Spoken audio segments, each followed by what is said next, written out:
반갑습니다. 한자를 상식으로 해석하는 셋단자무소 이원유입니다.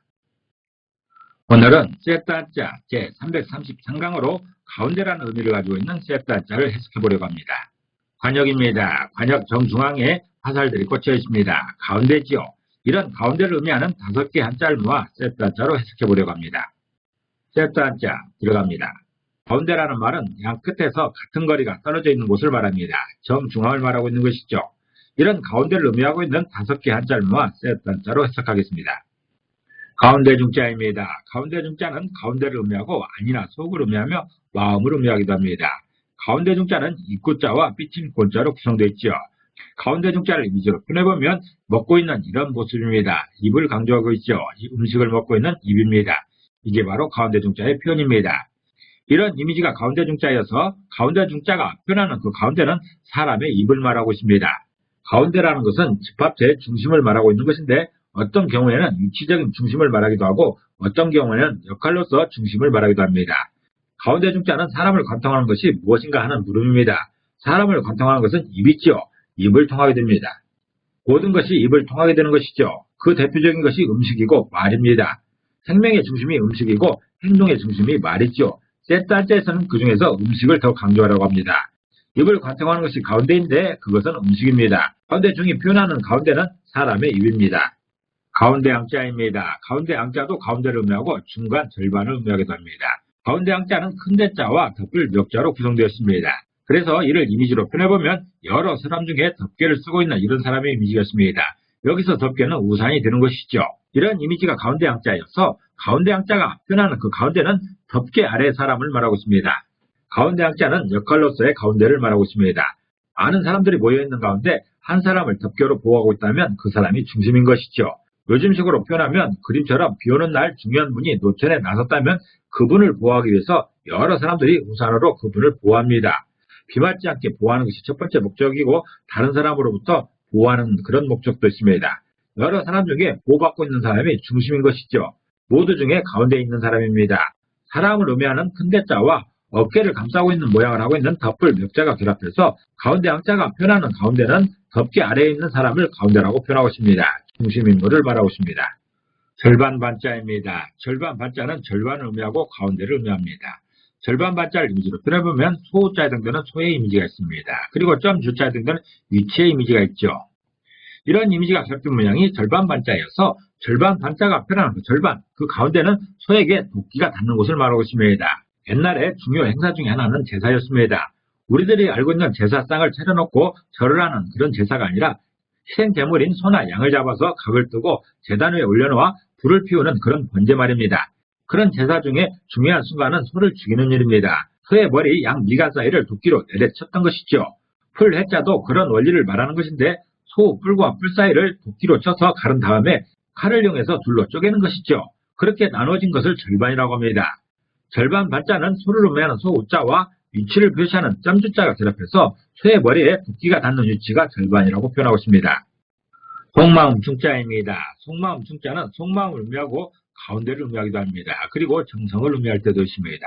속마음 중자를 이미지로 표현해보면 슬플 애자에 등되는 슬픔에 젖은 사람의 이미지가 있습니다. 그리고 뚫을 고자에 등되는 사람의 이미지가 있습니다. 이런 두 이미지가 결합된 모양이 속마음 중자여서 속마음 중자가 표현하는 그 속마음은 슬픔 중에서 사람에 관한 것을 말하고 있습니다. 속마음과 겉마음이 일치하는 경우도 있지만 많은 경우에 다릅니다. 흔히 남을 욕할 때 겉과 속이 다르다며 비난을 하지만 누구든지 그런 마음을 먹게 됩니다. 좋게 말하면 유유내강이고 다르게 말하면 표리부동인 것이죠. 속마음은 가장 간절하고 절실한 문제에 귀결됩니다. 사람들이 느끼는 슬픔 중에서 가장 핵심적인 이유는 무엇일까요? 여러 이유로 슬픔이 찾아오지만 사람에 관한 슬픔이 핵심 중에 핵심인 것이지요. 특히 내가 사랑하고 내가 아끼는 사람에게 닥친 불행에 대해서는 안타까워하며 슬퍼합니다. 애간장이 끓는다고 표현하는 그런 슬픔은 사랑하는 사람 때문인 것이죠.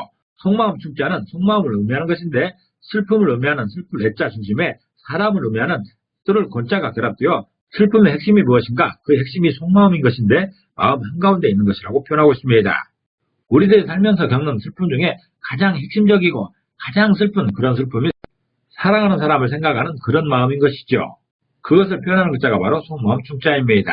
그 속마음이 바로 마음 한가운데 있는 것이죠. 가운데인 것입니다.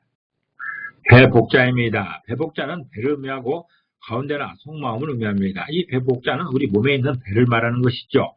이 배복자는 몸을 의미하는 달월자와 돌아온다 또는 회복을 의미하고 있는 돌아올 복자로 구성되어 있습니다.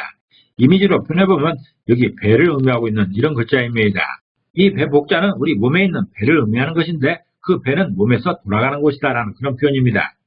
가운데라는 말은 시작의 장소를 의미할 때도 있고 도착하는 장소를 의미할 때도 있습니다. 그 중에서 배복자는 도착하는 장소를 의미하고 있습니다. 음식을 입으로 먹게 되면 음식이 도착하는 곳은 배입니다. 지금이야 과학이 발전하여 위, 창자, 항문 등 아주 구체적으로 세분화하고 있지만 우리들의 말 습관 중에서도 음식을 실컷 먹고 포만감이 들 때 배가 부른다고 합니다. 우리들이 먹었던 음식이 배에 도착했다는 것이죠. 음식이 배에 도착해서 다음 과정을 기다리는 것을 알고 있다는 것입니다. 다음 과정에 진입하면 입에서 먹었던 음식은 더 이상 그 모습이 아니고 다른 성분으로 변하게 됩니다. 배복자는 몸을 의미하는 달월자와 돌아오다는 의미의 돌아올 복자가 결합해서 몸에서 음식이 돌아 도착하는 곳이 배라고 표현하고 있습니다. 가운데라는 의미를 가지고 있는 5개의 세트자를 해석해봤습니다. 이를 정리해보면 가운데 중자가 표현하는 그 가운데는 사람의 입을 말하고 있습니다. 다시 말해서 먹는 것이 사람의 중심인 것이죠. 그것을 표현하고 있습니다. 또한 가운데 양자가 표현하는 그 가운데는 덮개 아래에 있는 사람을 말하고 있습니다. 다시 말해서 공동체에서 귀히 여기는 사람이 중심이라는 것이죠. 또 절반 반자가 있습니다. 절반 반자가 표현하는 그 가운데는 소에게 도끼가 닿는 곳을 말하고 있습니다. 다시 말해서 급소에 해당하는 부분이 중심이라는 것이죠. 또한 속마음 충자가 표현하는 그 속마음은 슬픔 중에서 사람에 관한 것입니다. 다시 말해서 사람에 관한 슬픔이 중심이라는 것이죠. 또한 배복자가 표현하는 그 배는 몸에서 돌아가는 곳을 말하고 있습니다. 다시 말해서 음식을 섭취하게 되면 이동해서 도착하는 곳이 중심이라는 것이죠. 가운데라는 말은 양 끝에서 같은 거리가 떨어져 있는 곳을 말하고 있습니다. 그런 가운데를 한자에서는 여러 의미로서 해석하고 있는데 가운데 중자는 먹는 것에 관한 것입니다. 또 가운데 양자는 귀한 사람을 표현하고 있는 것이고 절반 반자는 급소를 말하고 있습니다. 그리고 속마음 충자는 속마음을 말하고 있는데 사람에 대한 슬픔을 표현하고 있는 그런 글자입니다. 또한 배복자는 음식의 도착 장소를 말하고 있습니다. 이렇게 여러 모양으로 가운데를 표현하고 있는 한자들을 공부해봤습니다. 오늘은 관역의 중심자는 가운데를 의미하는 5개의 한자들 세트 한자로 해석해봤습니다. 오늘도 평안한 하루 보내시기를 기도합니다. 감사합니다.